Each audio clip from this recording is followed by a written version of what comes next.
TYTSports, everybody. We just finished talking about our Turks. Make sure to check out that clip as well. I'm Jason Rubin. This is Steve O. This is Dan Keston. And we're going to move on to our jerks. Steve, starting with you.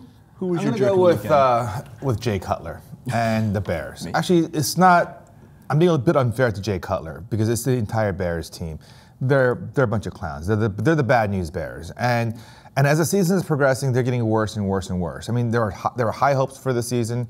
The organization dumped a ton of money in Jay Cutler. He's proven all over to everyone who had any doubt that he is, in fact, a serious and serial loser. He is the second coming of Jeff George.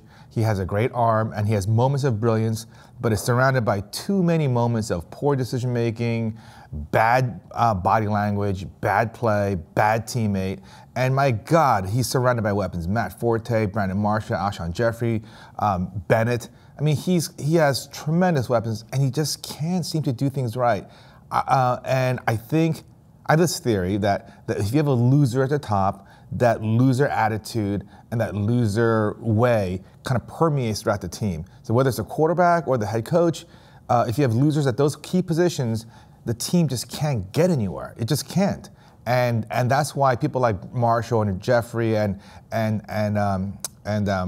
Forte, they thrived under Josh McCown last year, and with Cutler and his big arm and his huge salary, they can't do shit. And they got steamrolled. They got embarrassed yesterday by the Patriots. I actually heard Marshall wouldn't go back in the game on a 4th and 10.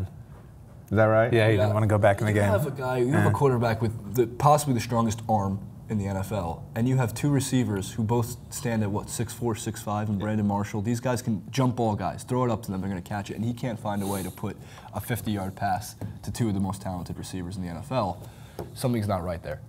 What are they going to change? We don't know. He makes such bad plays. I mean, he's every year one of the perennial leaders in interceptions in the red zone. He fumbles the ball at the most inopportune moments. He has no pocket awareness. He's a bad player. I mean, let's stop pretending that he's a good player. Let's stop pretending he's going to win you games and take your team to the playoffs. He's not that guy. He's Very just not. few of those fourth quarter or overtime game-winning drives that you see statistics for on the Aaron Rodgers, on the Drew Brees, on the Tom Brady's, on the Peyton Mannings. You don't ever see that with Jay Cutler, and that's a major problem for the Bears if they're going to be winning games throughout the rest of the season. I'm still pissed at him from week 1 when he threw the interception to the nose tackle at 17-17 all against the Bills. Who does that? Right? Who does that? Jay Cutler does that. Losers do that.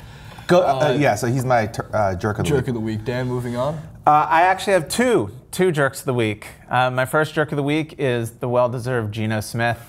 3 interceptions in the first quarter, and they weren't good interceptions either. They weren't like tip balls that somebody else caught. Like, they were bad interceptions. They were like underthrown long passes that the receivers had no chance. I mean, Geno Smith is the jerk of the week. But the second jerk of the week is me, Dan Keston, for continuing to support the loser franchise that is the Jets.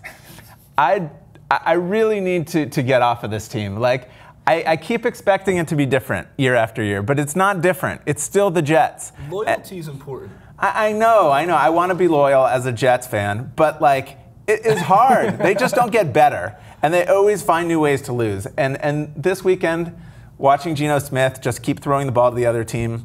Dan Keston, second jerk of the week. I deserve it. Well, as a Mets fan, I understand, like, rooting for losing franchises is tough. It's just, but loyalty builds character. It's important. This is what parents of losing franchises tell their kids, like me. If you were a Jets fan through the Mark Sanchez butt fumble, the greatest play in NFL history. There's a fantastic new remix. Then this is nothing. This is a walk in the park for you. It's like the Blair Thomas fumble, I remember. Well, contrary, Dan, to your Turk of the week in the Lions and the Falcons game, I am picking that entire game as the jerk of the weekend. And being so, from Grantland.com, Bill Barnwell, who filled in for Bill Simmons for the last 3 weeks on that website, since Bill Simmons was suspended for calling Roger Goodell a liar. Insane, right? But Barnwell summed it up pretty damn well. No reason we can't band together and give the Falcons and Lions 5 losses each for what happened Sunday morning. Hell, the Falcons won't even be that far out of contention in the NFC South with 5 extra losses on their record. I don't know what 4-minute drill was run by the Falcons in which it was a train wreck. that end of that game, and the fact that I think Deadspin also put it great too. Their headline was "The Lions fucked themselves into a win." That you never see. The Lions continue. They have a good record. They're 6-2, if I'm correct, which is shocking considering when you watch this team play. Is it that far to the question to say the Lions are going to be in the playoffs this year, or are they going to finish 8-8 and just miss out? They're going to make the playoffs this year. I mean, they really choked last year. I don't get the same feeling that they're going to choke as bad. Like, maybe they'll lose a couple games that they should have won, but I don't think they're going to choke like they did last year. I mean, they seem to have it together, and now you're going to get, Calvin Johnson and Bush back. I would hope. Major I would hope upgrade. That they continue to do it. Major and look, upgrade. it's one thing when teams kind of will you to a win, but you still have to take that win. And Detroit did take the win. They took it. By the way, Mike Smith is possibly the worst end-of-game clock management coach I've ever seen in the history of the league. He needs to hire a consultant that just gives him like a little easy flow chart that tells him exactly what to do, because he doesn't know. Right. He doesn't know. He's like, oh my God, do I call a timeout now, or should I make a pass? He just doesn't. He's dropped the ball on this so many times. I mean, there's other coaches in these guys' ears, like letting them know how much time's on the clock, where players are on the field, and how you put 2 and 2 together. And by the way, the look on his face was just priceless when he thought he won that game, and then it was a delay of game penalty. He almost had the Jim Caldwell face on. It was unbelievable. He couldn't believe what had just happened.